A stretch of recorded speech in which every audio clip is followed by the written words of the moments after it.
Kanaaf kabajaa bakka jirtan maratti isiniif haa baay'atu jaalattoota fi daawwattoota maatii kuttaa'eetu akkam jirtan har'ammoo maal duree bareedduuf ajaa'ibaatti akkasii qabadhe dhufee na hordofaa isiniin jedha. Akkamittiin kaardii ATM tokko otoo hin fayyadamiin ATM irra deemnee maashinii ATM irra deemnee qarshii baafachuu akka dandeenyu. Amma yeroo ammaa kana baankiin daldala Itoophiyaa akkasumas baankiin Abisiiniyaa karaa siibirriitiin otoo kaardii ATM itti gashiin maashina ATM irra birrii keenya koodii duwwaa itti gashuudhaan akkamitti baafachuu akka dandeenyu isiniif hojjedhaa. Isin immoo daawwadhaa, namoota biraatiif illee sheer godhaa. Namoonni haaratatan immoo asumarraan YouTube chaanelii keenya subscribe gochuun maatii chaanelii keenyatti dabalamaa isiniin jedhaa. Jalqaba duraa siibirrii moobaayil baankingii kana lameen qabaachuu qabna. Kana booda moobaayil baankingii fayyadamuudhaan akkaawuntii keenyarraa gara siibirrii keenyatti qarshii keenya dabarsina. Akka fakkeenya kanaa olii kanaatti.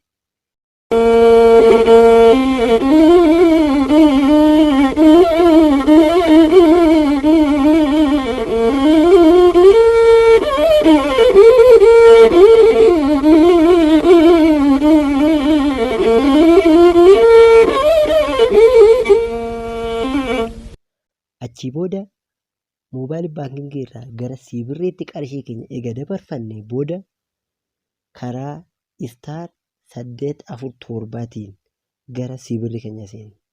Achii booda filannoo nuuf ka'u keessaa kaashaawut yookaan immoo qarshii baasuu isa jedhu lakkoofsa lamarra isa jedhu kana filannee qarshii keenya kaashaawut yookiin immoo baasii taasisna.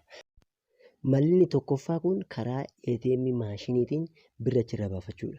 Karaa inni lammaffaa kun immoo eejentii biraanchii garagaraarra jirurraa fudhachuudha. Nuti amma maashinii ATM irra baafachuu waan barbaannuuf filannoo isa jalqabaa filanna.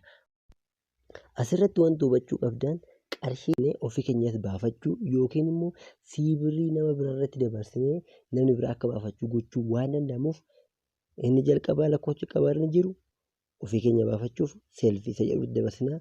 Inni lammaffaa immoo nama biraatiif dabarsuu barbaannillee lakkoofsa lamaa kana tuqnee nama biraatiif sheer gochuu dandeenya jechaadha. Achii booda siibirriin keenya lakkoofsa icciitii voochar nambarii 5 nu kenna. Lakkoofsa voochar nambarii 5 lakkoofsa icciitii nu kenne kana fuunee gara maashinii ATM deemna.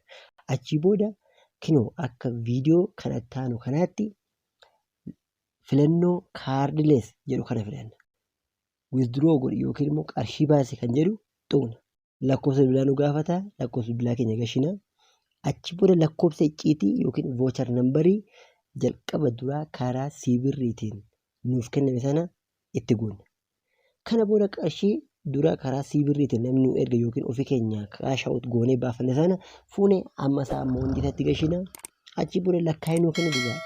Haala kanaan karaa salphaa ta'een otoo ATM fayyadamiin qarshii keenya baafachuu dandeenya jirra jechaadha.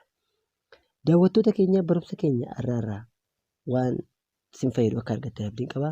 Barumsa keenya irraa kana fakkaataa yeroo biraa barumsa biraaf viidiyoo biraan amma walitti deebinutti nagaan nuuf tura.